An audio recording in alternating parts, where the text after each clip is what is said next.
Bonsoir à tous, mesdames et messieurs. Désolé, petit problème technique, j'ai oublié de réactiver le micro, mais c'est pas grave. Bienvenue pour ce live un peu exceptionnel. On le fait le dimanche pour différentes raisons. La dispo qui n'aurait peut-être pas forcément été là demain au vu du match de l'équipe de France. Le fait qu'on est entre deux huitièmes de finale techniquement, parce que le match Angleterre-Slovaquie aurait pu se terminer bien plus tôt, mais on va y revenir. Et le match à 21h forcément entre l'Espagne et la Géorgie.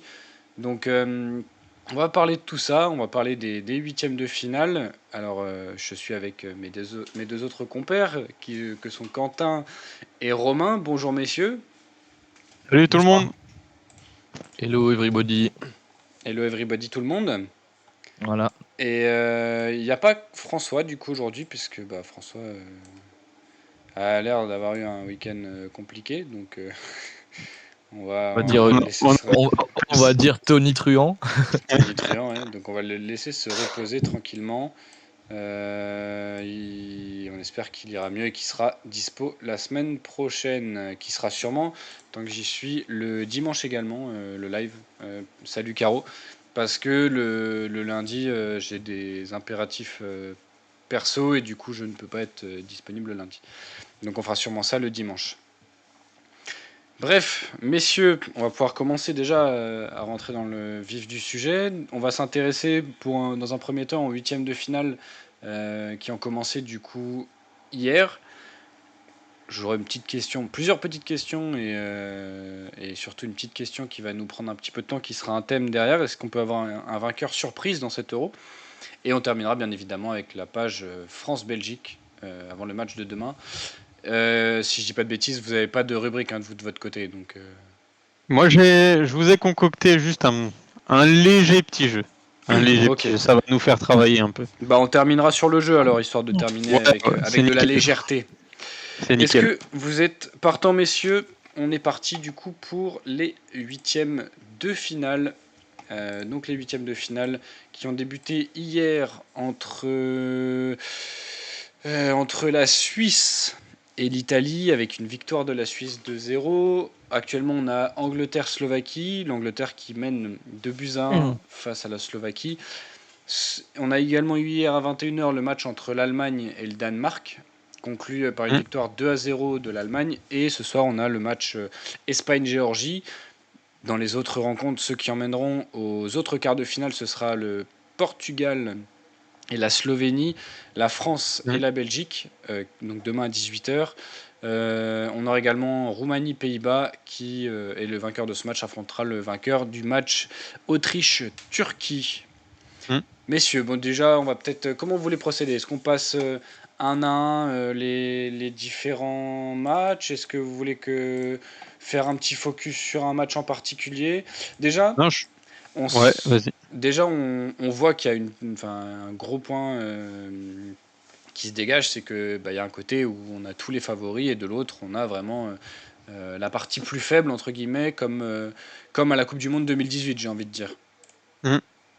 Euh, Clairement, là, l'Angleterre et l'Italie, ils avaient et les Pays-Bas, même s'ils sont quand même moins puissants et moins en haut de la charte des bookmakers. Mais l'Italie et l'Angleterre, ils avaient un boulevard là pour arriver en finale.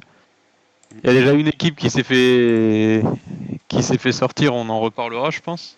Ouais. Et du coup, l'autre a encore plus le chemin un peu plus ouvert, même si les équipes du coup qu'ils vont affronter, c'est pas des équipes qui sont finalement tant faciles à jouer que ça, quoi. Moi, je Non, pense c'est que ouais, clair. il faut peut-être prendre chaque huitième en commençant par ceux peut-être qui se sont pas encore joués et en finissant par ceux qui se sont joués.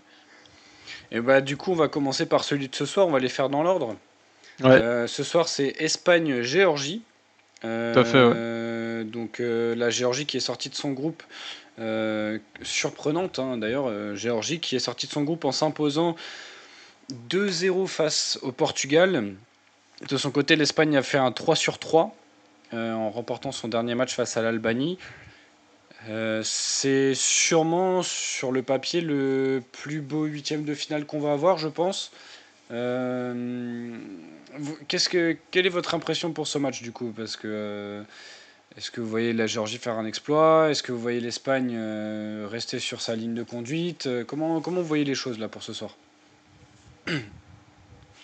Romain, je sais pas, tu veux commencer ou tu veux que Ouais, je... vas-y. Bah, comme l'a dit Jérémy, c'est, je pense, le huitième de finale que j'attends le plus après celui de la France, évidemment. Parce que les deux équipes qui sont l'Espagne et la Géorgie ont proposé, je pense, le meilleur jeu là durant ces phases de poule. Alors l'Espagne, ils ont roulé sur leur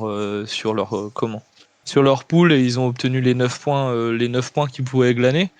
Donc voilà. Et la Géorgie, en tant qu'invité surprise, va avoir une petite carte à jouer, mais on va dire que, enfin, c'est attendu, mais c'est déséquilibré comme match. Je les vois pas bien pouvoir sortir vainqueur quand même de ce match-là. C'est trop compliqué face à l'Espagne. Après, au vu de ce qu'on voit là depuis 1 heure et demie sur le Angleterre-Slovaquie, par exemple, enfin voilà, peut-être que tout est possible, mais Mhm. j'ai l'impression que l'Espagne, ils sont un petit peu au-dessus de tout ça là pendant l'Euro. Bah, comme dit Moi, Didier Deschamps, à partir des huitièmes, c'est une nouvelle compétition, quoi. oui, oui. Oui.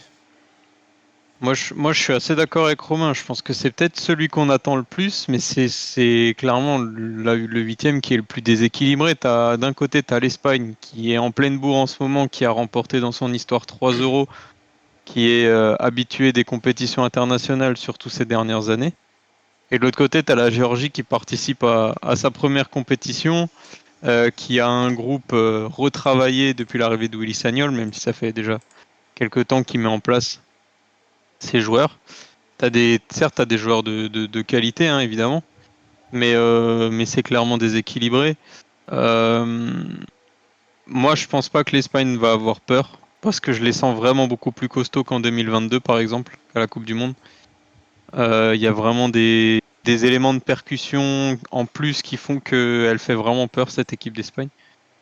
Et les stades jouent pas forcément en la faveur des Géorgiens, ils les ont affrontés en, en phase de qualification et l'Espagne a notamment gagné 7-1 contre la Géorgie, donc notamment le premier but, je crois, de Lamine Yamal en équipe d'Espagne sur ce match-là. Donc je vois l'Espagne se qualifier et Ouais, puis rejoindre les Allemands.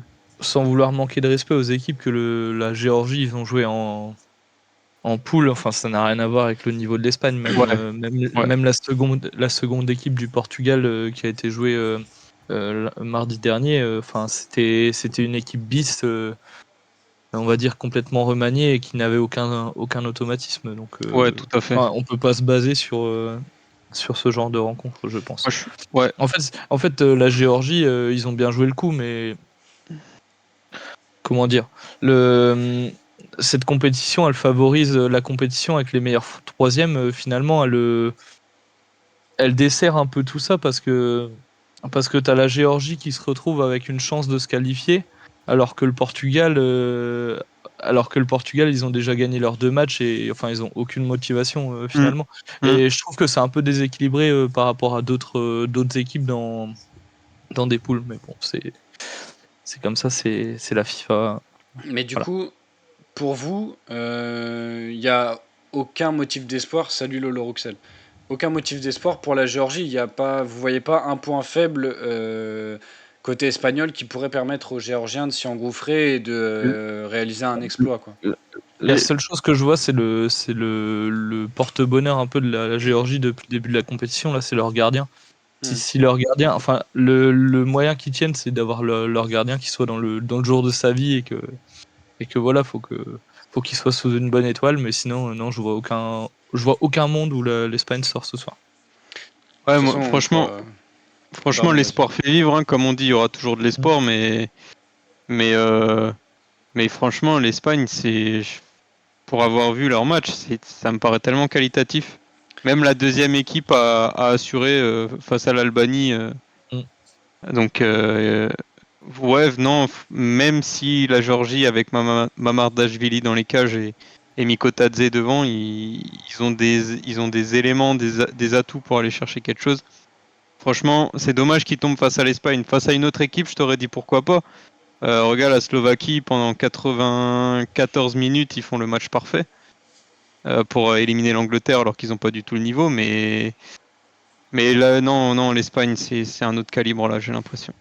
Bon, on pourra revenir dessus de toute façon dans la deuxième question, hein, sur la Géorgie.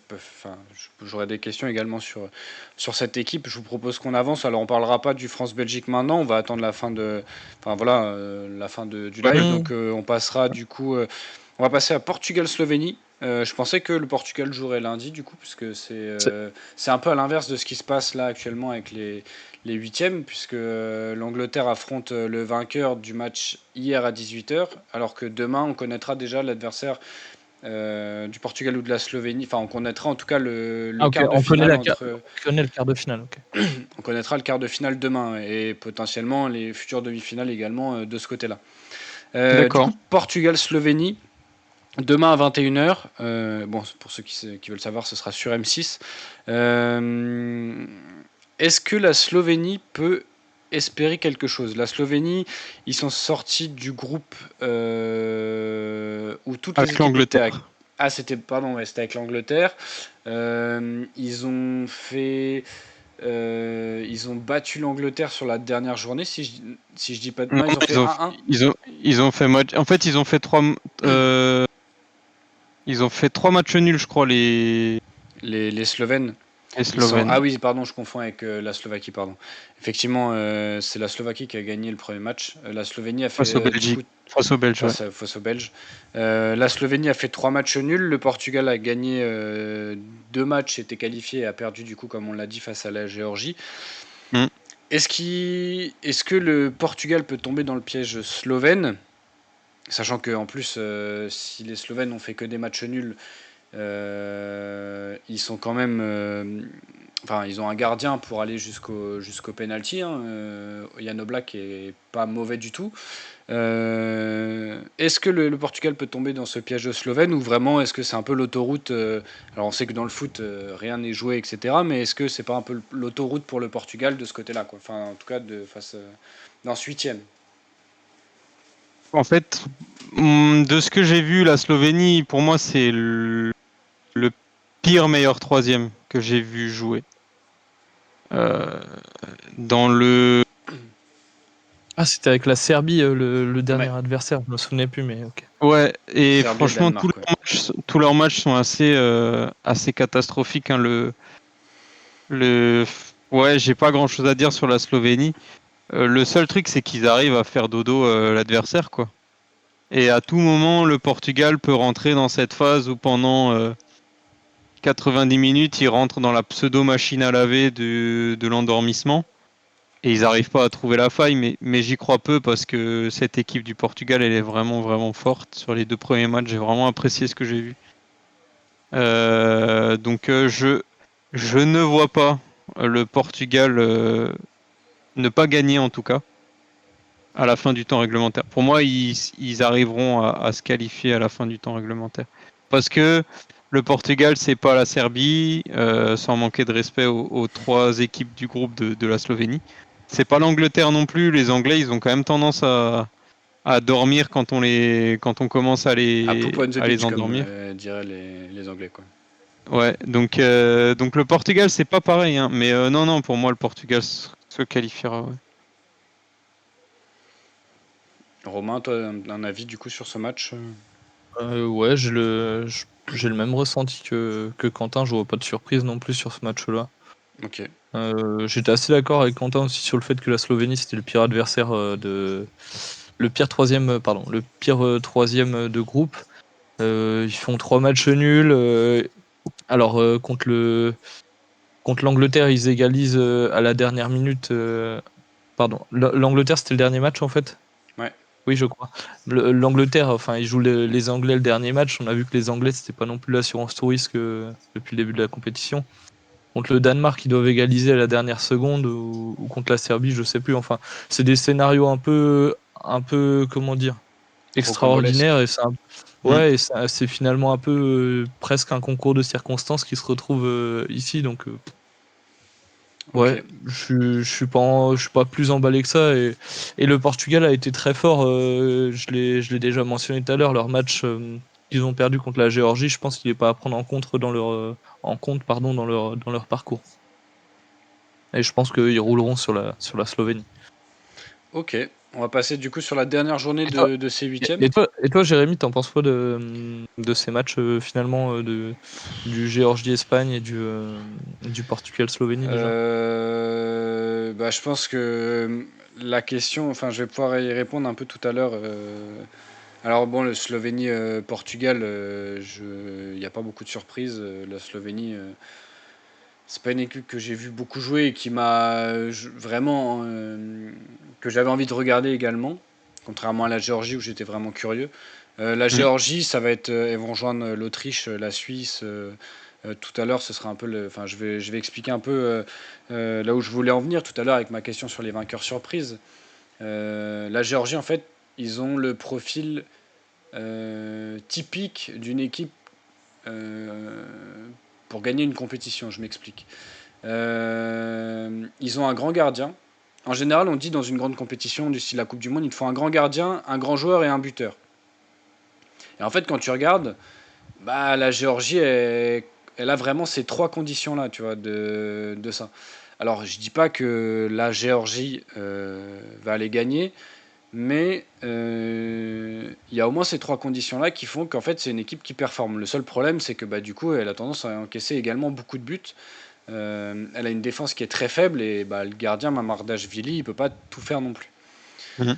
Euh, donc ça c'est pour la Géorgie, pour la Slovénie, j'ai pas vraiment de, à part Jan Oblak, il n'y a pas vraiment de joueurs qui ressort dans cet Euro. Ça a été beaucoup de matchs où en gros ils espèrent pas prendre de but et marquer un but quoi, en gros pour s'en sortir Mm. et il n'y a pas beaucoup de fulgurance. Mais ouais, je développerai peut-être un peu plus tout à l'heure par rapport au deuxième sujet sur ces huitièmes et au sujet suivant là que j'ai exposé tout à l'heure. On va Après, il y a pas. surtout une grosse déception slovène, c'est Benjamin Sesko qui est pas du tout au niveau. Tu vois, quand il est pas entouré des joueurs qu'il a à Leipzig, c'est beaucoup plus compliqué parce que Hmm. les joueurs autour de Sesko et d'Oblak, c'est clairement un niveau en dessous, quoi. Ah bah c'est clair, c'est clair, c'est clair. Donc on va passer au mardi. Le mardi c'est d'abord Roumanie-Pays-Bas 18h. Bon, les Pays-Bas qui sont sortis du groupe exceptionnel où toutes les équipes ont fini à 4 points. Ils ont fini de façon assez incroyable, deuxième d'un groupe où on les voyait pas prendre un seul point. Non, Euh, tu parles de la Roumanie, là? la Roumanie, ouais.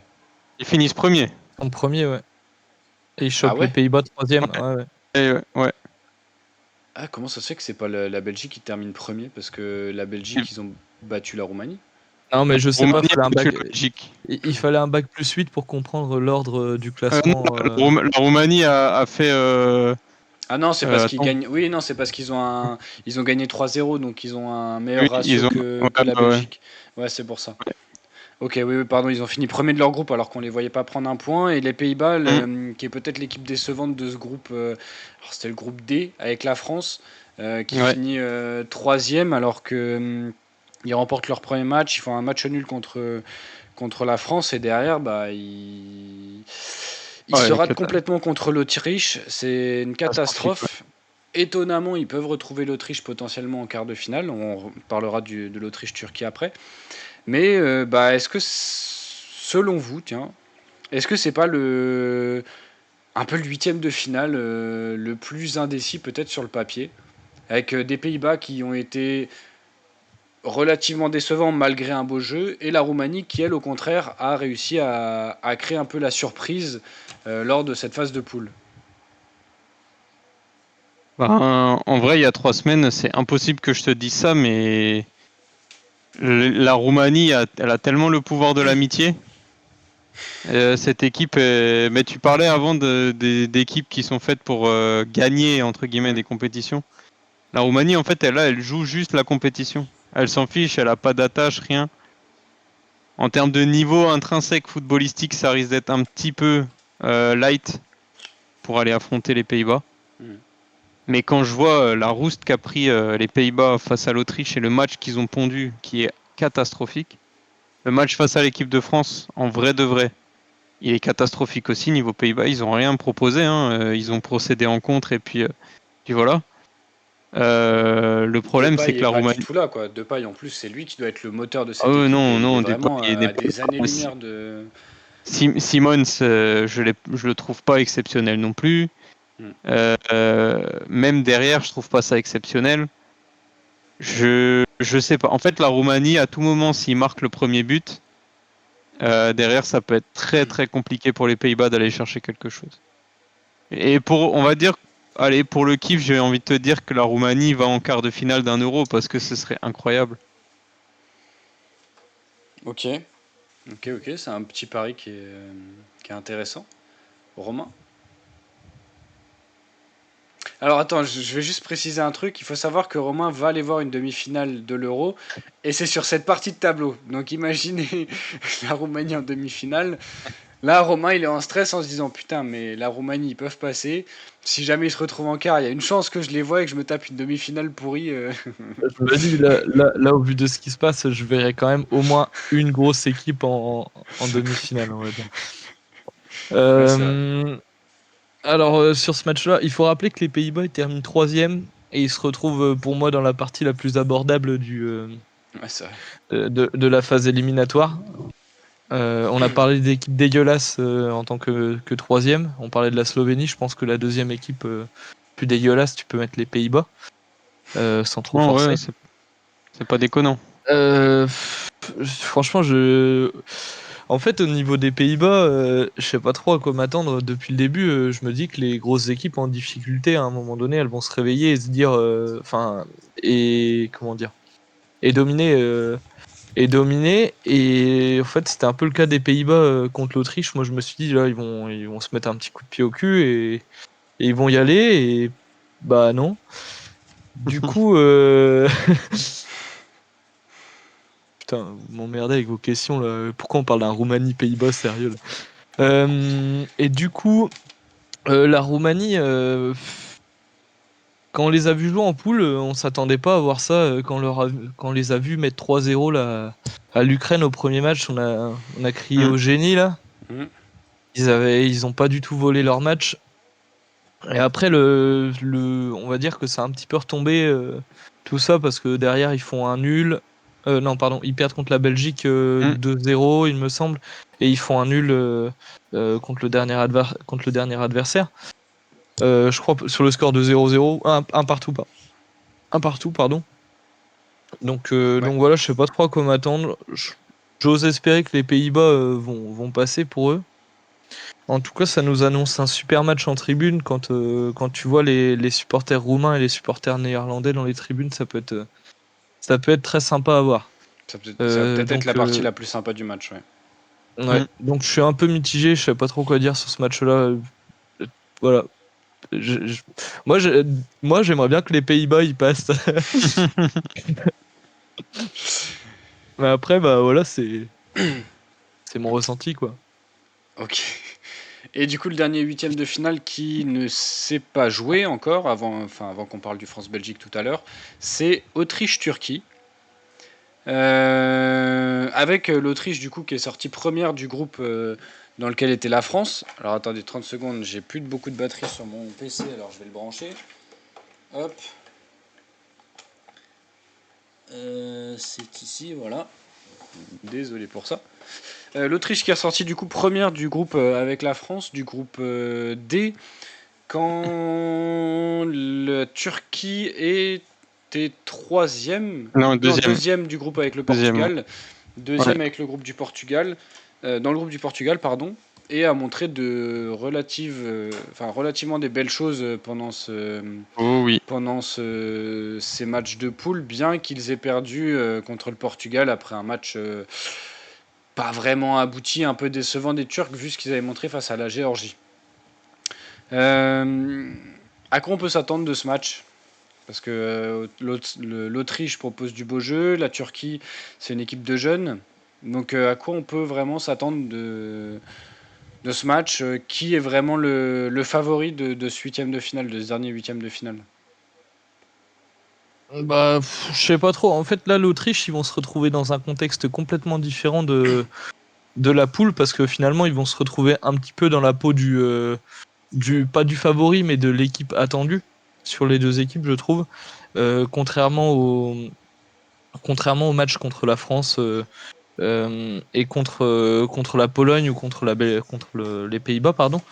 Donc ça va être à eux de proposer quelque chose au niveau du jeu. Ils vont pas pouvoir uniquement jouer dur sur l'homme et être solide défensivement. Il va falloir vraiment proposer un jeu offensif et je pense que ça peut être un très beau rapport de force avec les Turcs parce que la Turquie sur le premier match ça a quand même joué très très bien au foot, j'ai trouvé.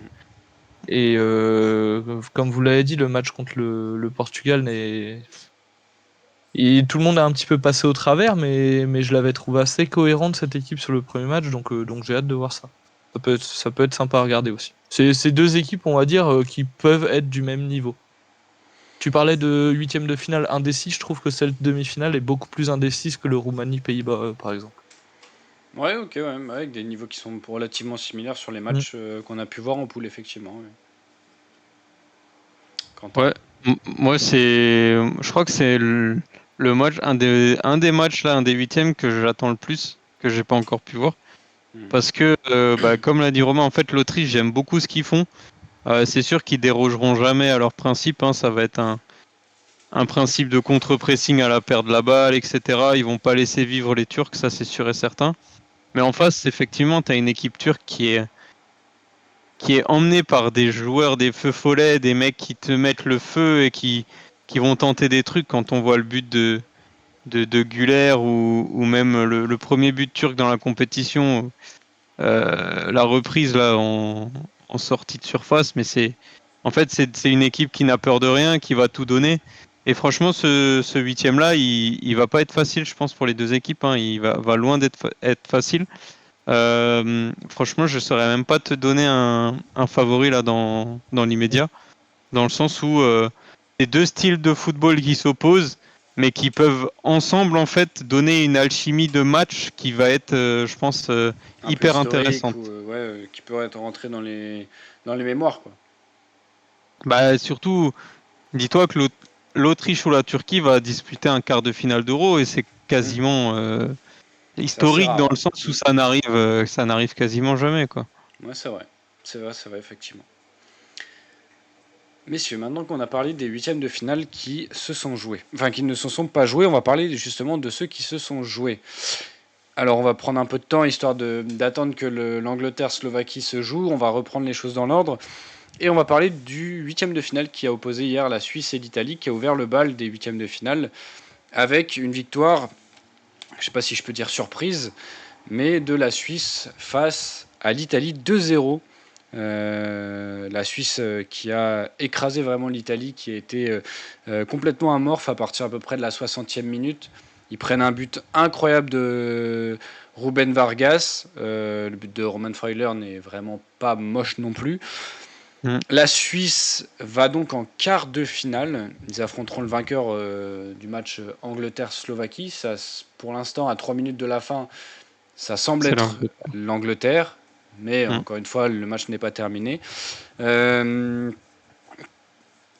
je t'ai vu hausser un peu les yeux au ciel. Salut Jeff. Quentin, quand j'ai dit que c'était peut-être pas surprenant de voir la Suisse l'emporter face à l'Italie, t'as été surpris toi de ce résultat?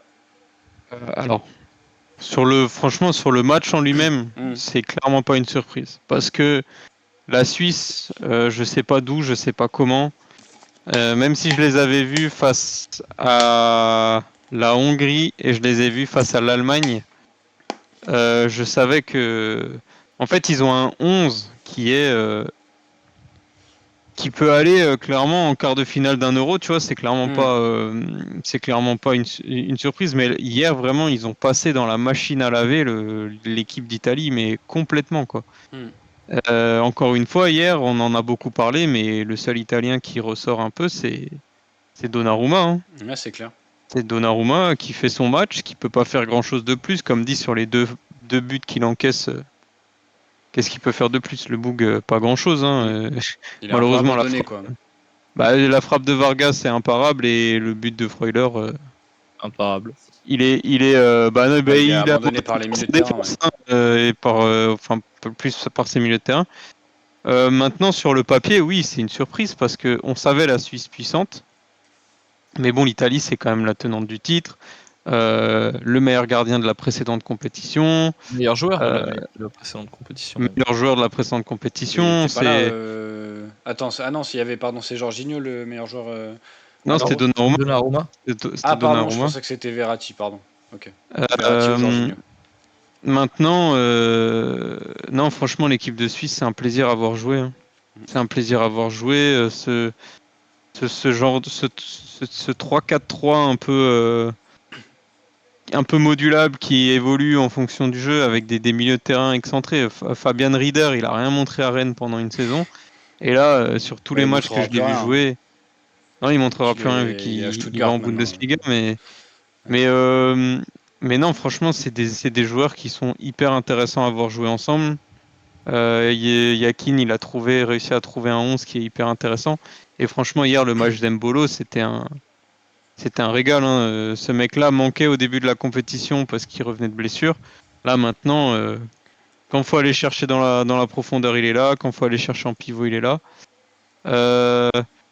Donc ouais, franchement, la Suisse, pour moi, ça va être un très gros morceau à jouer. Que ce soit l'Angleterre ou la Slovaquie, faudra pas prendre le match pour acquis parce que ça va être très compliqué face aux Suisses. Maintenant, si je peux trouver peut-être une pseudo-excuse à l'Italie, même s'ils ont fait un non-match complet, c'est que peut-être en défense, Calafiori n'est pas là, parce qu'il est suspendu. Et je pense que ça touche un petit peu la défense aussi. Di Marco n'est pas là non plus, vu il était blessé. Donc tu as deux joueurs, on va dire, indiscutables de ta défense qui sont pas là. Deux joueurs qui ont été très importants. Non, la Suisse qualifiée, et franchement, c'est pour moi, au vu du match, c'est clairement mérité. Ils refont la même chose qu'en 2021. Hein. En 2021, ils éliminent la France, vainqueur de la Coupe du Monde, la précédente Coupe du Monde, et là, ils éliminent l'Italie, vainqueur du précédent Euro, quoi. Bah, après, il y a un point aussi pour revenir sur ce que je disais tout à l'heure avec pour gagner une compétition, tu as besoin d'un grand joueur, d'un attaquant et d'un gardien. Bah, l'attaquant, l'Italie, il l'avait pas, quoi. Scamacca, Ouais, non. c'était un fantôme. Mm. Le grand Ouais, joueur, parce que- Chiesa était un peu en dessous de son niveau, parce que ça aurait dû être Mais lui le les, grand joueur de l'Italie. Et au final, il y avait que Donnarumma pour sublimer cette équipe, quoi. l'équipe, Clairement. elle est fantomatique en fait. Enfin, tu te demandes comment ils sont arrivés là. Finalement, ils sortent du groupe de la mort, mais franchement, c'est giga pauvre. Hein. Il se passe rien dans leur match. Mm. Euh, Là, quand ils gagnent, quand ils égalisent à la dernière minute contre la Croatie, mais t'as l'impression que les mecs ils sont bénis des dieux, mais ça doit jamais arriver en fait ce genre de choses. Oui, c'est clair. L'Italie, Ah oui, oui. Ils doivent l'Italie, se faire sortir avant, effectivement. c'est pauvre et enfin ouais c'est normal. Moi je trouve qu'ils se soient fait rouler dessus comme ça hier. En Mm. fait, je sais pas si l'équipe de Suisse était impressionnante ou si c'est vraiment la pauvreté de l'équipe d'Italie. Je pense que Parce c'est que un mix, un joyeux mix des deux. ouais. Ouais. Enfin, ouais.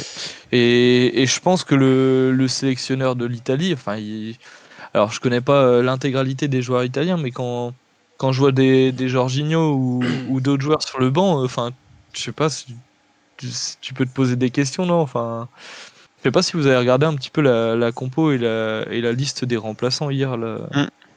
Ouais, sur, Ouais, il y a sur plein de le joueurs match. que tu connais pas. Il Bah y ouais, a l'attaquant qui rentre, qui remplace Scamacca. Retegui. Retegui, ouais. Mais lui, ça me parlait, mais en même temps, je me dis, mais en fait, j'ai l'impression de pas le mais c'est connaître. pas un Argentin naturalisé italien, lui? Ouais, c'est Et ça, il ouais. joue où, lui? Au Genoa. Ok. Non, Et mais ils ont. t'as par exemple Raspadori qui joue pas. Je Ouais. crois qu'il a pas joué une minute en Italie, alors que il y a 2-3 ans, c'était le futur crack italien.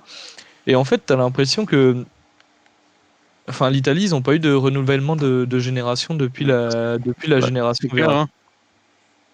Et, et en fait, quand tu regardes dans les grands championnats, t'as pas de jeunes Italiens qui poussent Mm. dans cette histoire, et t'as pas de futur en fait finalement avec cette sélection. Tu te retrouves avec des futurs meilleurs joueurs qui ont déjà 24, 25 ans, et enfin, il est presque trop tard pour les développer à ce moment-là, je pense. Le meilleur exemple à ce que tu dis, et je pense que, je sais pas si on a d'autres choses à rajouter là-dessus, mais c'est que finalement, un huitième de finale d'Euro, tu te retrouves avec en ailier gauche Stéphane El Shaarawy, joueur que j'apprécie beaucoup, hein, que j'aime à la folie, mais Mais qui n'a pas joué une seule minute en phase de poule et qui est propulsé titulaire en huitième de finale face à une équipe de Suisse qui est extrêmement compliquée à jouer. Le Boug, il a été envoyé à l'abattoir parce qu'il n'a rien fait, et d'ailleurs c'est le premier à sortir, je crois. Je me Ouais, demande même parce s'il qu'en sort pas à plus, la il prend un mi-temps. jaune. Il sort à la mi-temps Donc, et en plus, il prend un jaune. non, franchement, la compo et le coaching de Spalletti, c'est un petit peu bizarre à comprendre, effectivement. il est limogé, non, il va pas rester en vrai, c'est pas possible. Je pense pas qu'il va rester là, Après, effectivement. Spalletti, il arrive un peu tard, non? C'est pas ça que. Genre, il prend la place de, Spalletti, de Mancini, non? ouais, qui part en Arabie Saoudite, c'est un imbroglio un petit peu compliqué parce que eux, ils se voyaient faire la suite avec Mancini, mais Mancini, il a dit oh, l'argent, hein. Donc il est parti en Arabie Saoudite. Parce que Spalletti, avant 2023, enfin, jusqu'en 2023, il était à Naples. Ouais, Donc ça veut dire qu'en soi, il a eu potentiellement moins d'un an pour construire son ah oui. équipe. Oui, non, mais il a moins d'un an. Spalletti, ça fait pas très longtemps qu'il est là, hein. Ouais, donc je pense que ça aide pas forcément à préparer également une compétition. Bah écoutez, il y a un huitième de finale qui vient de se terminer. On va pas le faire forcément dans l'ordre, puisque la Suisse affrontera du coup l'Angleterre, vainqueur 2 buts à 1 face à la Slovaquie. Une Slovaquie plutôt courageuse, qui a longtemps cru à la qualification jusqu'à la 90 plus 5 et l'égalisation de Bellingham avant qu'à la 91e, en prolongation, Harry Kane ne donne l'avantage aux Anglais qui ont réussi à tenir le score jusqu'à la fin. Les Quelle Slovaques étaient égalisation d'ailleurs. abattus, ouais. Les Slovaques abattus qui ont montré de très belles choses. Alors messieurs, vous avez pu regarder ce match du coup. Est-ce que du Oui. coup pour le prochain quart de finale, Angleterre-Suisse, on n'est pas un petit peu indécis? Bah, les Anglais en tout et pour tout sur 30 minutes de temps de jeu. 130 minutes de temps de jeu, ouais. Sur ce match face à la Slovaquie, ils en ont joué une, ils ont marqué 2 buts. Donc en fait, le problème des Anglais, c'est ça. C'est qu'à tout moment, ils se réveillent, ils t'en collent un parce qu'ils ont des individualités qui sont extrêmement puissantes. Mais face à si l'Angleterre joue la même Suisse que j'ai vue hier, je me préparerai déjà parce que ça va piquer. Ça va faire très très mal. Il y a des choses qui vont pas dans cette équipe qu'on a vue ce soir là face à la Slovaquie. Déjà, le but qu'ils prennent, ils doivent jamais le prendre. C'est impossible comme ça de te faire percer dans le dos de la défense comme ça. C'est Puis en pas plein possible. centre, hein. Plein centre, ouais. Bah, ouais, mais Trippier, Walker, ils ont plus forcément la vitesse. Ouais, c'est clair. Saka a beaucoup de mal à revenir défendre aussi, je trouve. Depuis le début de la compétition, Saka est vraiment pas fou. Mais non, non. Franchement, j'ai très peur pour les Anglais, hein. J'ai déjà cette équipe, je la trouve très faible depuis le début de l'Euro. Là, d'aller jouer face à la Suisse, ça va leur faire mal. Romain. Bah, bon, les Anglais, ouais, c'est difficile depuis le début de la compétition. On l'a vu dès leur premier match où ils marquent très tôt dans celui-ci, et où derrière ils se reposent directement sur leur laurier, et ils ne produisent plus rien. Au final, ils ont Et que deux ben, buteurs dans la compétition. Ils ont que oui, Bellingham et c'est exact. Kane. Et finalement, tu te dis qu'aujourd'hui, bah, ils ont rien fait, ils ont même pas marqué avant de se reposer sur leur laurier. Et du coup, ouais, ça aurait pu être dramatique ce soir. Mm. Parce que après avoir perdu la finale à Wembley il y a 4 ans, ou il y a 3 ans, pardon, plus précisément, se faire sortir par la Slovaquie en huitième, ça aurait pu être mal perçu par les supporters, surtout au vu de la sélection qu'ils ont. Mm. Ensuite, au niveau du jeu, je trouve ça très très pauvre. Je trouve que Kane est fantomatique. Je trouve que Saka fait très peu de différence. Euh, et il fait énormément de mauvais choix finalement au niveau de ses dribbles. En fait, j'ai l'impression d'avoir un peu le Dembélé anglais en Saka là je parle uniquement sur cette compétition, Et ouais, c'est très dommage. Foden, on aurait pu s'attendre à ce qu'il roule également sur la compétition après avoir été élu meilleur joueur de Première Ligue cette année. Et finalement, tu te rends compte que peut-être que la saison en Première Ligue a été très longue et pareil, il fait aucune différence. T'as l'impression qu'ils ont pas de ils ont pas de jus, ils ont pas de niaque. Et pour inverser la tendance, tu pourrais te dire que l'entraîneur il fait rentrer un peu de fraîcheur avec des joueurs nouveaux. L'Angleterre, ils ont quand même un sacré vivier, hein. On a vu Eze rentrer tout à l'heure. On a vu Palmer. Palmer également. Et T'as même finalement, tu te Mainu rends compte que qui est titulaire aussi au final. exactement. Mais ces joueurs-là, ils ont très peu joué dans cette compétition et je Ouais. pense qu'un petit peu de fraîcheur. En plus, ces joueurs-là, ils n'ont pas non plus énormément joué avec leur club. Eze, il n'a pas joué de Coupe d'Europe, il a uniquement joué le championnat. Euh, Palmer, idem, il n'a pas joué de Coupe d'Europe, il a uniquement joué le championnat. Enfin, c'est des joueurs pour moi qui doivent avoir un peu plus de jus que des Harry Kane, que des Bellingham. Foden ou des Saka, également Bellingham. Et en fait, ouais, t'as l'impression qu'ils se reposent pas sur des joueurs jokers qui pourraient faire pencher le match du bon côté au moment opportun. Donc, ouais, mais j'ai l'impression que Southgate, il est pas forcément porté dans le cœur des supporters anglais. Je pense que je pense que les discussions qu'on a au niveau des joueurs et des compositions, je pense que les Anglais ils l'ont également Oui, oui. sur Southgate. Ce qui est quand même Donc, incroyable parce que Southgate, c'est quand même l'un des rares coachs anglais à avoir pu faire une demi-finale de Coupe du Monde et une finale de l'Euro à domicile. T'as un quart de finale de la dernière Coupe du Monde. Là, ils sont en quart de finale de l'Euro. En soi, enfin, je vais pas dire le palmarès, mais les résultats parlent quand même pour Southgate par rapport aux anciens coachs. En Ouais, 2010, bien sûr. 2014, ça sort pas des poules à la Coupe du Monde. 2010, ça se fait éliminer en quart. L'Euro 2012, il est pas fameux non plus. Enfin, l'Euro 2016, il s'arrête en quart aussi, je crois. Et il y avait même pas de huitième. Si, il y avait des huitièmes à l'époque. Enfin, t'avais pas beaucoup de motifs de satisfaction, quoi. ouais, mais la génération, elle est exceptionnelle là, qu'ils ont. Ouais. Et du coup, par rapport à il y a Euh, 10, 20 ans. Et finalement, je trouve que. Alors, je vais peut-être dire un truc aberrant, mais je trouve que l'entraîneur, sur les derniers résultats de l'Angleterre, il y est pour pas grand-chose. Enfin, oui. je trouve la finale qu'ils obtiennent à Wembley, enfin, le sélectionneur, il est pas forcément responsable de cette finale, tu vois. Donc ouais, et je trouve il a du mal à se remettre en question sur ses choix. Enfin, c'est difficile. Ok. On passe au dernier huitième de finale qui s'est joué, celui d'hier. C'était un Allemagne-Angleterre avec une victoire de l'Allemagne 2-0. Allemagne-Danemark. Danemark, pardon. Avec une victoire de l'Allemagne 2-0 face au Danemark avec des buts de Havertz et de Musiala. Moi j'ai une question qui va peut-être être un peu choc, mais est-ce que vous n'êtes pas déçu de l'Allemagne? Si, si. Elle est pas Bon, choc, non, c'est quand elle est légitime. Hein. mais Enfin voilà. enfin, non, je suis pas déçu. Tu vois, elle peut être Je choc suis... pour Romain, tu vois. Non, mais je suis pas déçu parce que je les voyais pas non plus en tant que favoris les Allemands sur cette compétition. Enfin, je les voyais pas surdominer tous les matchs de la tête et des épaules. Parce que Donc tu vois, non, Oui. je suis pas déçu. moi je suis un peu déçu parce que au vu de ce qui avait été proposé face par exemple au match de l'équipe de France, j'avais vraiment l'impression de voir une Allemagne qui était nouvelle, beaucoup plus offensif, un peu comme voilà avec le profil Bundesliga quoi, on attaque tout le temps, constante. Et au final, ils se font peur sur plusieurs points. Il y a un but qui est refusé pour le Danemark. En poule, face à la Suisse, ils se sont fait peur. Ils ont failli pas finir premier de la poule.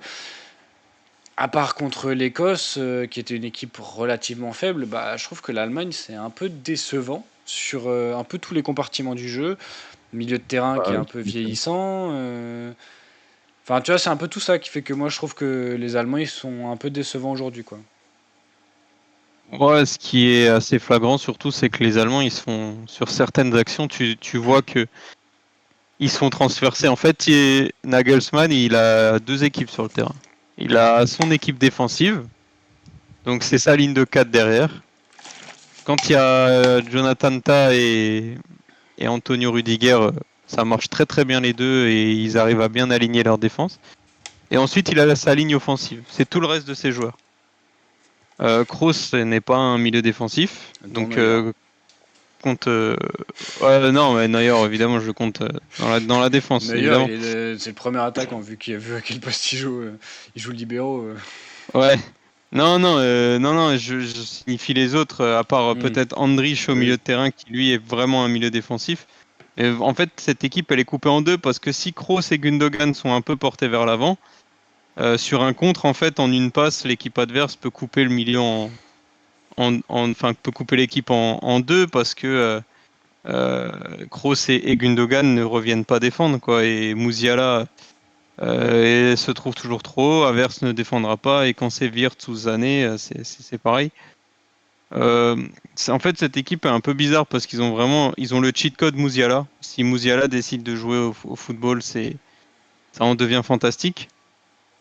Euh, c'est un, Musiala a clairement pour moi le niveau aujourd'hui d'un Bellingham dans ce qui monte dans cet Euro. Il peut porter l'équipe, tu vois, à tout moment, il va pouvoir marquer un but, sortir une action de folie.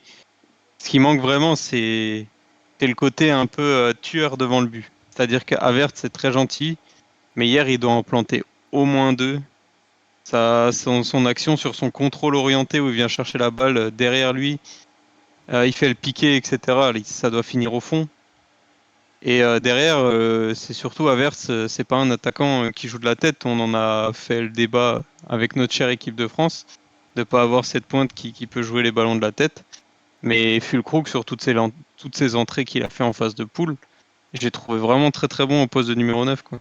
Hmm. Ouais, c'est Donc ouais, clair. un peu déçu parce que je pense qu'ils peuvent aller loin euh, et faire beaucoup mieux devant leur public.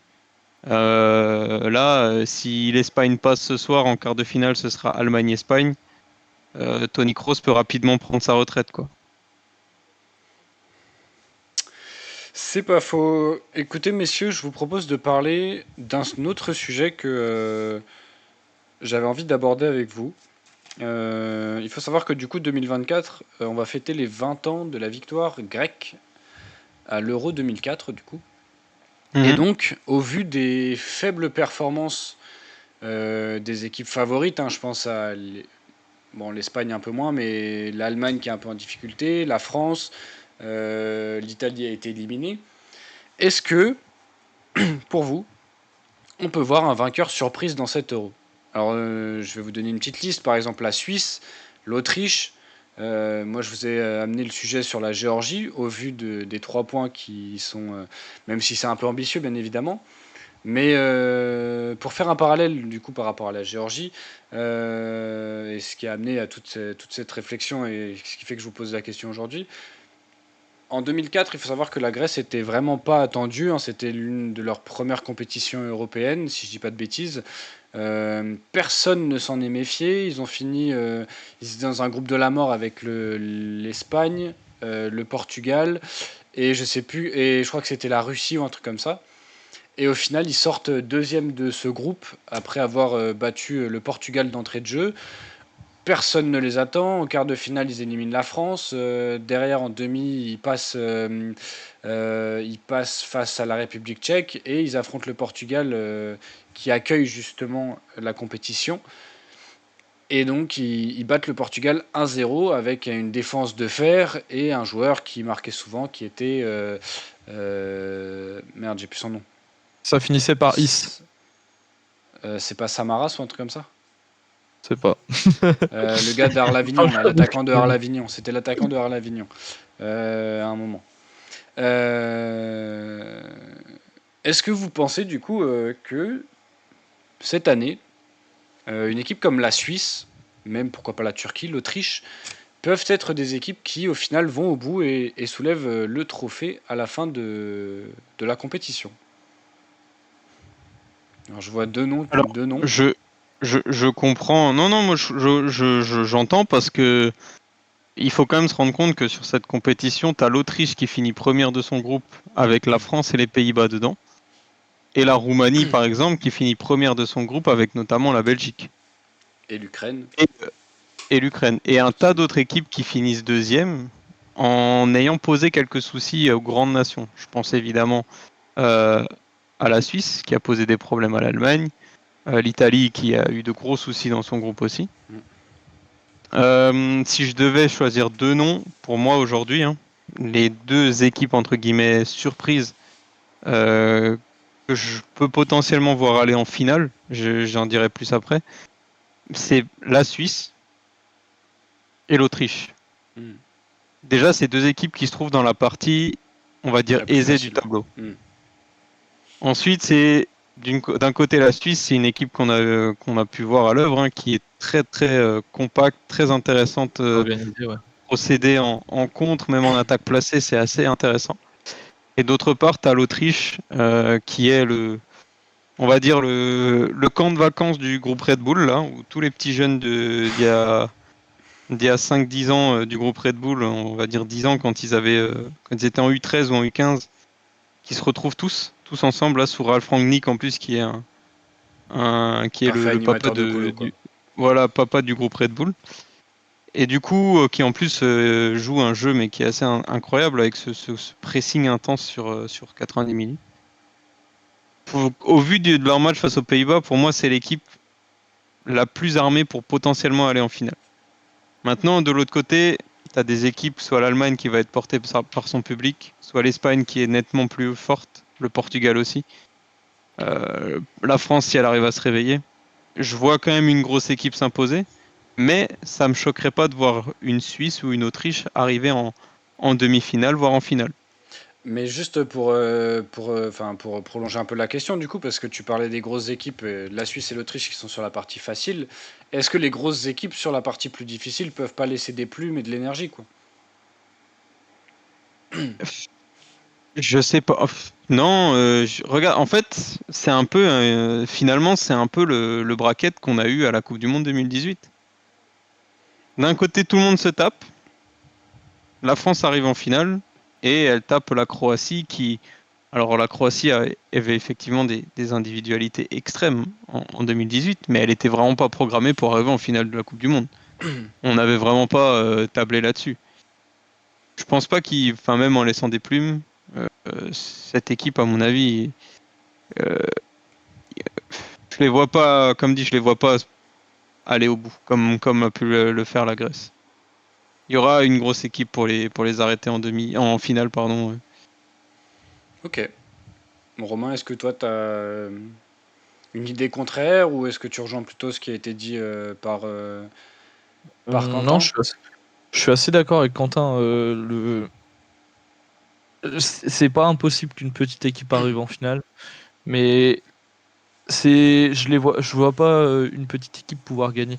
À contrario de 2004, à cette époque-là, il y avait énormément d'équipes sud-américaines qui dominaient, de nations sud-américaines qui dominaient notamment le football mondial. Et on va dire que les nations européennes étaient un peu en retrait. Et je pense que c'est pour ça qu'une petite équipe comme la Grèce a pu aussi gagner l'Euro en 2004. Il n'y avait pas de surdomination intercontinentale, on va dire. Je dirais pas que la vapeur s'est inversée, mais quand tu regardes ces sélections-là, quand tu regardes la France, le Portugal, l'Espagne, c'est des sélections qui ont prouvé, qui ont des joueurs pétris de talent et qui l'ont prouvé et qui sont au plus haut du football mondial. Donc je ne vois pas comment ce serait possible de leur empêcher de gagner 1 euro à ces équipes-là en fait. Et d'autant que en fait ce qui se passe c'est qu'ils vont tous s'entretuer là sur ce côté-là. Je vois pas le finaliste de cette partie-là lâcher l'affaire en finale après être sorti des Hunger Games quoi en fait. Non, c'est vrai. Je trouve. Après, peut-être qu'on se trompe et peut-être que le Danemark, pas le Danemark, pardon, la Non, Slovénie ça risque d'être pardon, compliqué. pardon, la Slovénie va sortir le Portugal Là, demain soir et nous et sortira, le vainqueur de France-Belgique. non, et nous sortira en quart de finale. Bon, vous pouvez couper ce moment, on le ressortira demain si jamais on est éliminé du coup. Hein. Merci Romain, vous pourrez le remercier. De rien, Il y a une au question plaisir. très intéressante qui a été posée dans le chat aussi de Jeff Ruxelland. Qu'est-ce que vous pensez du niveau des équipes de l'Euro? C'est les petites équipes qui se sont améliorées ou alors c'est vraiment les grosses équipes qui ont vu leur niveau baisser? Moi, je serais plus tendance sur le. J'aurais tendance plus à partir sur l'option 2. Quand je vois Les la grosses Belgique équipes? jouer, quand je vois l'Allemagne proposer ce qu'elle propose hier, par exemple, quand je vois l'Italie ce qu'elle propose sur toute cette Euro, ouais, j'ai plus l'impression que c'est un rebasculement des niveaux qui fait que les gros ont un peu baissé et bon, évidemment certaines petites nations ont pris vraiment du haut niveau et Oui, du parce que coup se j'allais dire retrouvent. la Géorgie, l'Autriche et la Suisse, même la Turquie, ils ont au final un niveau qui est. Enfin, ils peuvent plus facilement faire du mal. Alors, je suis désolé, je parle beaucoup de la Géorgie. Hein. Ils ont un niveau qui est beaucoup plus intéressant qu'il y a quelques années, enfin, Oui, notamment oui, tout à l'Autriche et la fait, Suisse, et qui sont beaucoup plus proches des grosses nations. tout à fait, ouais. Tout à fait. Bah ouais, il y a une homogénéisation du niveau des nations européennes. Sur le top 20, on va dire, avant c'était surtout un top 20, j'abuse. Avant c'était surtout un top 5, on va dire, et là aujourd'hui tu as un top 10, top 15 qui est un peu plus homogène, on va dire, dans le, Hmm. dans le, dans le niveau de football. Jeff, du coup, qui dit également, on a l'impression que les grosses équipes arrivent fatiguées. C'est vrai que ça peut expliquer beaucoup, parce qu'avec l'accumulation des matchs, les grosses nations ont des plus grands joueurs, enfin des plus gros joueurs, plus de joueurs qui vont faire beaucoup plus de matchs par an. Et du coup, bah, forcément, ton équipe arrive en général, dans sa globalité, beaucoup plus fatiguée que les plus petites équipes. C'est clair. Romain, toi, sur cette question, c'est quoi ton point de vue? C'est un peu des deux. Je trouve que maintenant les petites équipes sont de mieux en mieux préparées tactiquement sur Hmm. ce genre de match. Ok. Euh, D'autorité, tu sais que les équipes elles vont faire bloc bas, imposer énormément d'impact et finalement ce que Jeff Ruxel dit c'est assez intéressant parce que finalement les équipes les grosses nations on va dire arrivent probablement fatiguées dû à l'enchaînement des matchs de la saison et vont avoir du mal à contourner ces blocs bas à faire la différence hein. C'est ce que tu vois avec l'Angleterre notamment. Hmm. C'est ce qu'on a vu avec la France hein, également.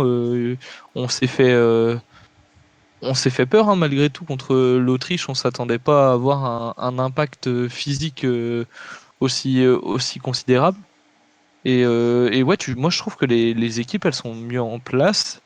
Elles sont plus armées. Et je trouve aussi que ce qui se passe maintenant, c'est que dans les championnats européens, t'as énormément de comment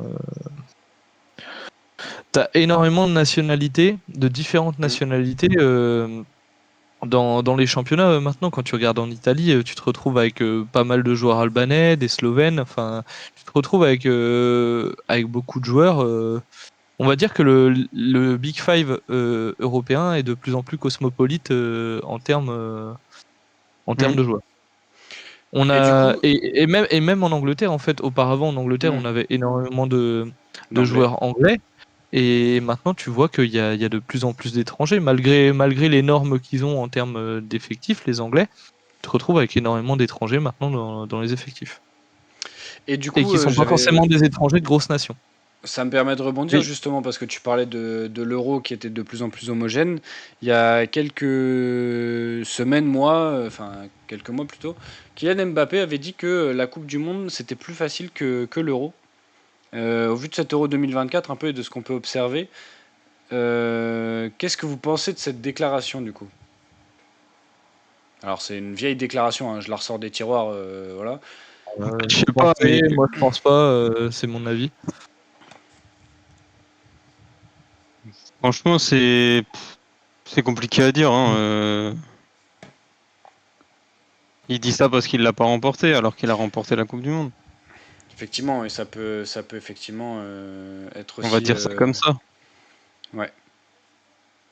Non, mais Donc je vois vraiment, pas. Ouais, je vois pas pourquoi il. Enfin, ouais, je vois pas pourquoi il peut dire ça. Enfin, je vois pas quels sont les arguments pour mais, ce genre de constatation. pardon messieurs, mais je vois 4 minutes de l'équipe d'Espagne là. Mm. À aucun Elle, moment il y a match. Hein. cette équipe me terrifie. Hein. Oui. Cette équipe me terrifie. La Géorgie n'a pas vu le jour pour l'instant. Arrête, j'ai parié qu'il y aurait un match nul, 2 buts partout. Putain, j'ai Dans oublié de ce faire mon match. bon prono. Un petit Oh prono là. non! Eh ouais. Oh non! Bon Et messieurs, toi, Putain. je- toi Jérém, juste vite fait, tu penses qu'il y a une petite équipe qui pourrait gagner à la fin? bah, en vrai, je trouve qu'il y a des équipes surprises. L'Autriche m'a énormément surpris. La Suisse m'a surpris. Alors, en Autriche, on a un gardien qui marche relativement pas mal. Par contre, ils n'ont pas forcément un buteur attitré. En Suisse, le gardien Sommer, il n'est pas des plus rassurants, je trouve, sur cette compétition. Mais il n'y a pas forcément de vrais gros buteurs qui performent. Par contre, on a vraiment une équipe qui joue. Euh, En fait, comme dit, je vais rechercher surtout. Normalement, en général, une équipe qui fonctionne, c'est une équipe avec un grand joueur et un bon gardien. Et au Oui, c'est final, sûr. Hein. bah, aujourd'hui, t'en as pas. Là, actuellement, t'as pas beaucoup d'équipes avec un grand gardien qui additionne un grand gardien et un très bon joueur qui surperforme, quoi. T'as peut-être effectivement l'Allemagne avec Musiala, mais Neuer c'est pas le Neuer de 2014. L'Espagne, le gardien est bon, mais qui est le grand buteur devant? Alors, tu as des très bons joueurs, mais qui est le joueur qui porte l'équipe? T'as un peu tout ça. Je pense que ça va être beaucoup plus équilibré que d'habitude. Et franchement, je me dis que si l'Autriche ou la Suisse vont en finale, je pense que la finale sera indécise et que la Suisse et l'Autriche auront leur chance pour soulever l'euro. Ok. Mais comme dit, je parle beaucoup de la Géorgie parce que c'est la petite équipe. Je pense que comme beaucoup, je suis amoureux des belles histoires. Si la Géorgie va jusqu'en finale, surtout dans ce côté-là, ça va être magnifique. J'aime bien prendre l'exemple de la Grèce qui avait réussi ce truc-là. Alors effectivement, c'était pas pareil, c'était il y a 20 ans. Mais Le football, il a je... changé. le Mhm. football Le effectivement a football, ouais. changé. Je ferme aucune porte. Si se retrouve avec une demi-finale Autriche-Suisse sur la partie on va l'appeler la partie de Romain, ça me surprendrait absolument pas, quoi. Et une finale avec l'un des deux, je pense que l'adversaire en face aurait de grosses difficultés pour aller soulever le trophée Jules Rimet. Non, c'est pas le trophée Jules Rimet. Le trophée Jules Rimet, c'était la Coupe du Monde, je sais plus. Enfin, le trophée de l'Euro en tout cas. Ok. Voilà mon avis sur ce sujet. Messieurs, on va passer du coup à notre dernière partie, le fameux France-Belgique de demain. Alors, un huitième de finale dont on n'a pas parlé, la France qui est sortie, on va dire un peu difficilement de son groupe, qui a réussi malgré tout à accrocher la deuxième place, malgré son match face à la Pologne, qui n'a pas été mauvais, mais on a toujours des manques en attaque. De son côté, la Belgique, ils sont également sortis difficilement de leur groupe avec deuxième avec 4 points, comme les premiers, comme les troisièmes et comme les quatrièmes.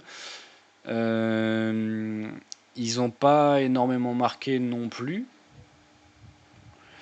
Ça va être un match qui va être serré. On a des remontées au niveau de l'équipe de France avec une formation, un retour au 4-4-2 losange avec du coup dans les buts Maignan, en défense Koundé, Upamecano, Saliba, Hernandez au milieu de terrain. Donc on aurait Kanté, Tchouaméni, Rabiot avec Griezmann dans un rôle plus de numéro 10 pour alimenter les ballons pour Marcus Thuram et Kylian Mbappé. Donc c'est un système qu'on n'a pas vu depuis l'Euro 2021.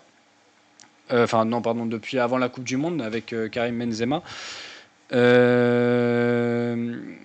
On a également des bruits de couloir un peu qui circulent comme quoi les joueurs n'apprécieraient pas trop le traitement que Didier Deschamps met en place, d'un traitement beaucoup plus sévère qu'à l'accoutumée, pardon. Qu'est-ce qu'on peut espérer de ce huitième de finale? Est-ce que la France a les cartes en main? Est-ce que la Belgique, ça va être facile? Alors c'est une question évidemment, c'est jamais facile. Mais voilà, est-ce que toutes ces informations sont des bonnes nouvelles ou au contraire ça vous fait plus peur qu'autre chose? Je crois que c'est le sujet du soir sur lequel j'ai le moins de trucs à dire et le moins envie de parler. Ah. Dans le sens où... Non, mais dans le sens où en fait, je ne sais pas quoi dire. Je ne sais pas quoi dire. Les deux équipes, elles ont été loin d'être rassurantes. La Belgique, c'était... Franchement, pour avoir vu leur dernier 0-0 où tu as l'impression qu'ils jouaient le 0-0 pour se qualifier alors que dans l'autre match, à tout moment, ça pouvait devenir un petit peu tendu. Franchement, aucune des deux équipes n'est rassurante. Hein. Les deux équipes font très peur. Mais pas dans le bon sens du terme. Quoi. Mais pas dans le bon sens du terme. Voilà, maintenant, le seul truc, c'est que la France, elle a quand même, malgré tout ce qu'on peut dire, la France, elle a quand même le cheat code Mbatman. Qu'on l'aime ou qu'on l'aime pas, la qualité du joueur fait que quand tu l'as dans ton équipe sur des matchs comme ça, élimination directe, ça peut être très intéressant. Hein. T'as parlé de système, ce 4-4-2 là, losange, je sais pas trop quoi. Moi, je suis pas du tout fan. Je suis pas du tout fan. Je trouve pas que ça met. Enfin, je trouve que ça met pas du tout en valeur les qualités de la plupart des joueurs de l'équipe de France. On en a des joueurs de couloir qui vont vite, qui sont des dribbleurs, qui sont des coureurs, et de faire ce retour en arrière, quoi, un petit peu. Ouais, mais ce bloc de 4 au milieu là, je le sens pas. Je ne sens pas ce match-là en fait. Comme dit, c'est pas un match que j'ai envie de voir en fait. Il me donne pas envie. Et mais parce que les deux équipes me semblent malades et pas dans la forme pour aller chercher plus qu'un huitième de finale d'une grande compétition quoi. Il y a un point aussi sur lequel je voudrais revenir. On était parti sur un 4-3-3 depuis la Coupe du Monde 2022. La dernière fois qu'on a changé de formation pour un huitième de finale, la dernière fois qu'on a fait un changement comme ça en pleine compétition, c'était lors du huitième de finale face à la Suisse. On est passé justement de ce 4-4-2 bizarre, expérimental, à un 5-2-3 face à la Suisse qui avait payé pendant 30 minutes, on va dire. Allez, gros max, puisqu'on n'avait pas joué pendant 60 minutes.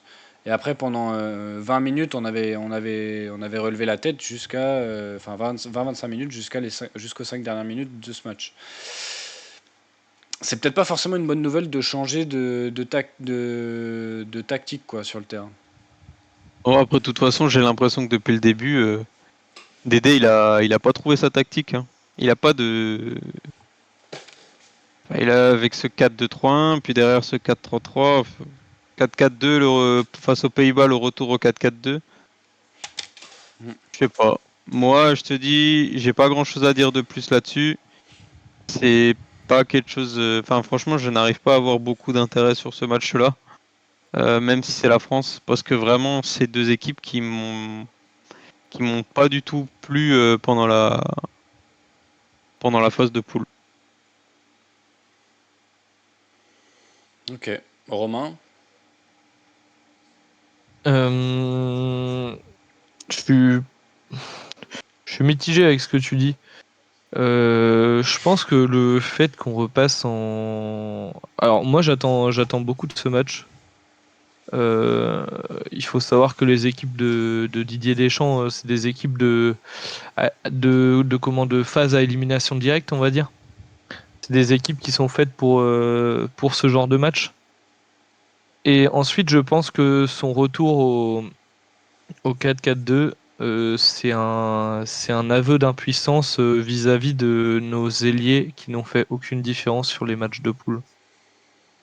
Et Mhm. je pense que, en fait, je pense Alors que que Rabiot et Kanté arrivaient à se projeter, quoi. oui, mais je pense que, en fait, Coman, il doit être trop juste pour jouer. Deschamps n'a plus envie de faire jouer Dembélé, probablement, au vu de ses prestations. Et du coup, finalement, quand tu regardes, il a pas forcément le compte Bah, il y a pour Barcola jouer quand avec. même. Ouais, t'as Barcola, mais t'as qu'un ailier sur les deux, du coup. Et, Bah, vu que et t'as Mbappé et Thuram, bah ouais, mais dans la psychologie de Didier, Mbappé, il est numéro 9 a priori. hmm. Et ensuite, je vous trouve un peu pessimiste. Moi, je pense que on peut être assez séduit de ce qui peut se passer demain. On va retrouver Griezmann un peu plus proche de l'attaquant, sans forcément se retrouver devant le but. Je pense qu'on va voir on va probablement voir des vraies montées de Théo Hernandez pour alimenter nos attaquants et notamment Marcus Thuram. Et en plus, je pense que Thuram il va se retrouver dans un rôle un peu plus similaire à ce qui se retrouve à ce qui se fait à l'Inter. Je pense qu'on pourrait être assez surpris de ce match-là de la part de l'équipe de France parce que quand tu regardes, on n'a rien à envier à l'équipe de Belgique. Si tu fais un si tu fais un retour en arrière sur ces deux équipes, il y a maintenant 6 ans. Alors la Belgique, ils avaient une sélection incroyable à ce moment-là. On va dire que maintenant la Belgique, c'est plus ce que c'était. Ils ont quelques éléments, on va dire prometteurs. Mais quand tu regardes défensivement, cette équipe, elle fout la trouille. Alors que je trouve que défensivement, nous, on tient quand même relativement la route. Et offensivement, on peut faire mal à tout moment.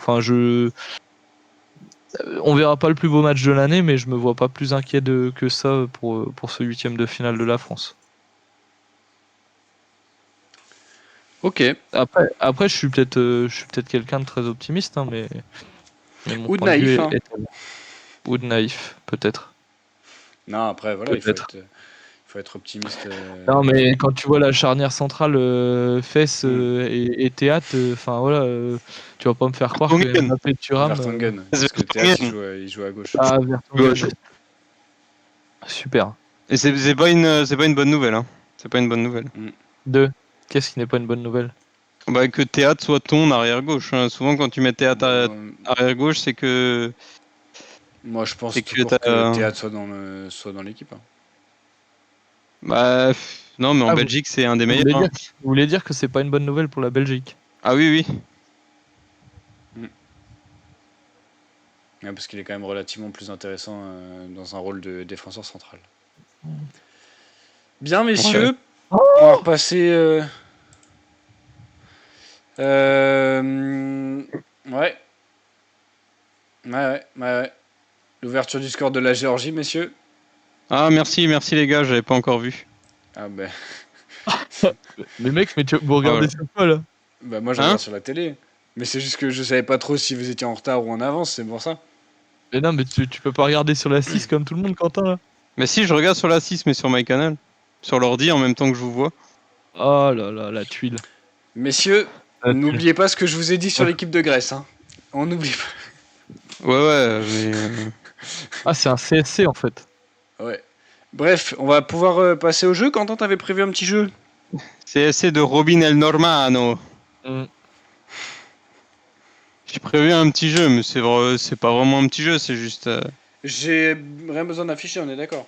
Non, non, non, t'as rien besoin Super. d'afficher, c'est juste histoire de vous faire patienter jusqu'à demain 18 h, messieurs. Allez. Retrouvez-moi les joueurs de l'équipe de France de France-Belgique 2018. Est-ce que vous savez déjà combien de fois Didier Deschamps il a affronté la Belgique avec l'équipe de France? Je dirais à peu près 4. Ouais, exactement, 4 fois. Une en 2013, On va score le mettre final amical. 0-0. Une fois en 2015, Où match il y avait eu amical, un défaite 3 5-4 buts ou à 4. 4-3, pardon. Ouais. Une fois en 2018, évidemment, victoire 1-0. Une fois en 2021, victoire 3-2 en Nations League. Ça Messieurs, joue souvent à un but d'écart hein, avec le. ouais, c'est vrai. Sur ces 3 matchs face à la Belgique, il y a eu du coup 7 buts de marqués.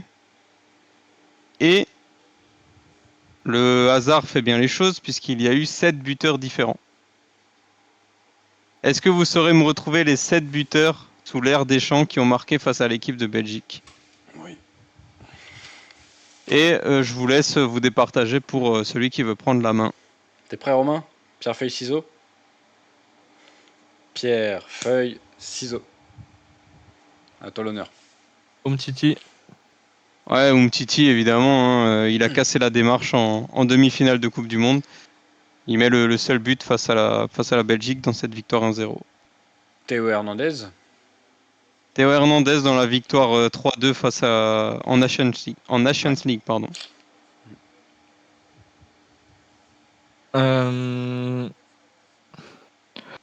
Benzema. Ouais, Karim Benzema dans le même match.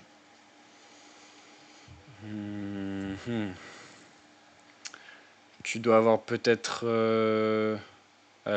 Giroud lors du match 4-3. Non,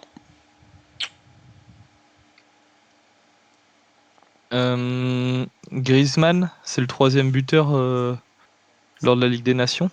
Non. Non, c'est Théo Hernandez. On a C'est dit Théo que Hernandez qui. il y avait eu 3-2 à ce match-là. Ouais, ah oui, pardon. Ah, je pensais que tu parlais du dernier buteur, Non, mais. je parle Ok, on en a ouais, ouais. évoqué 2. Non, Pardon, ouais. c'est pas Griezmann. Paul Pogba. Non. Ah, merde. Alors, je vais plutôt prendre le match de 2015, Dimitri Payet. Exactement, dernier but à la 90e, Dimitri Payet. Je sais pas pourquoi, je me dis qu'il y a Johan Cabaye aussi. Non. Ok, bon, c'est pas ce match-là, super.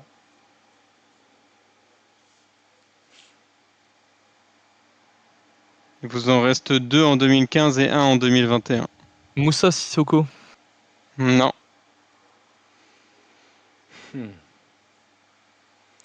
Putain, mais qui c'est qui marque en Ligue des Nations? Je sais pas, j'ai pas envie de dire Mbappé, je crois qu'Mbappé il marque pas. Il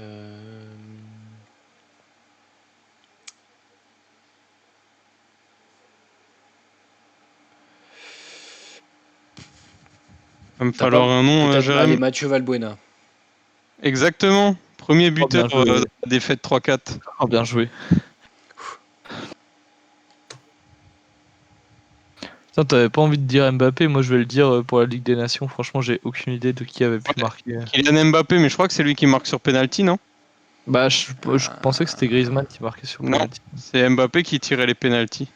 Ah, ok. Et c'est Griezmann qui l'obtient sur une faute un peu litigieuse, on va dire. C'est possible. Oui, oui, je vois la faute de tu. Ok, oui, oui, C'est oui, je le genre vois. c'est genre un pointu C'est genre sur un talon ou un truc comme ça. Ah ouais, je voyais plus genre un coup d'épaule ou un truc comme ça, un peu trop sévère. Enfin, je sais pas. Du coup, il vous en reste un en 2015. Si vous voulez mettre vos connaissances Allez, Raphaël en Varane. commun. Non, non, c'est un offensif. Mhm. En 2015, Ouais. Ouais, Loïc Rémy. non. Et quand je dis offensif, ça touche évidemment les 4 postes offensifs, hein, le buteur, les 2 ailiers et le numéro 10. Et le gardien. Et le gardien, qui évidemment est un offensif. Non, non, c'est pas Loïc Rémy. Non. André-Pierre Gignac. Non, c'est pas un buteur. Ok. Et je peux aussi vous aider en vous disant que c'est pas un ailier. Ah bah, nous restait beaucoup. Euh, C'est sûr que c'est un joueur qui pue la merde en vrai. C'est Un sûr. joueur qui pue la merde, ouais. Non? Ouais, ça dépend ce que t'entends par du coup, c'est un puer la numéro merde. 10. Putain. Numéro Ça 10. dépend ce que t'entends puer la merde. Après, chacun a sa définition. Euh, mais Merci pour l'abonnement. Franchement, j'en ai aucune idée. mais c'est un joueur qui pue la merde qui a été champion du monde, quoi. Salut Choupi le vrai. J'espère que ça va. Tu passeras le bonjour à ton frère Big Flo. Un joueur champion du monde. Ouais. Pas un ailier, t'as dit? Non. Ouais, j'aurais dit, je voulais dire Florian Thauvin, mais du coup c'est un ailier. Et puis Ouais. en plus, non, il marque pas contre la Belgique de toute façon. Non. Nabil Fekir. Exactement. C'est le Nabilon. Nabil Fekir. Donc voilà. Voilà, Du c'est coup, tout ce j'avais que j'avais raison. à vous proposer. C'est pour ça que je me suis pas avancé. J'ai dit chacun pense ce qu'il veut de chaque joueur. Ok, bah messieurs, c'est du coup, désolé Choupi, hein, mais c'est la fin de ce petit live. Après 1h26, 1h27. Quand François sera là, je vous proposerai un petit jeu. J'ai un petit jeu. Voilà, pour vous teaser un peu, c'est qui est le Iker Casillas et c'est du style qui est l'imposteur. Voilà, je vous expliquerai un peu plus les règles un peu plus tard, mais quand François sera là, bien évidemment, j'espère que ça vous D'accord. plaira et on pourra faire ça la prochaine fois qu'on sera à 4. Merci Ok. messieurs. Bah merci à toi, merci au chat. À toi, c'était un Merci plaisir. le chat. Merci au chat. Bonne fin de huitième de finale, bon match de l'équipe de France demain, en espérant que ce soit positif pour nous, parce que sinon il n'y a plus de live. Hein. Ouais. Non, On se rend en vacances. on sera en vacances, mais on fera quand même des lives, je pense, jusqu'à la fin de l'Euro malgré tout, parce que l'Euro c'est toujours une compétition importante et intéressante. En espérant que ça vous ait plu, n'oubliez pas de venir vous abonner sur YouTube. Au moins sur YouTube, parce que pour ceux qui veulent revoir les lives, on les poste là-bas. Donc le live sortira sur YouTube jeudi à 11h20. Moi je vais également normalement travailler cette semaine sur une autre vidéo parlant d'un joueur français que je pourrais finir cette semaine si vraiment je suis bon. Et voilà, c'est tout. Bonne soirée, bon match. Bonne semaine Caro et bonne semaine à vous messieurs et au chat également. Bonne soirée, bonne Salut! semaine les gars. Ciao.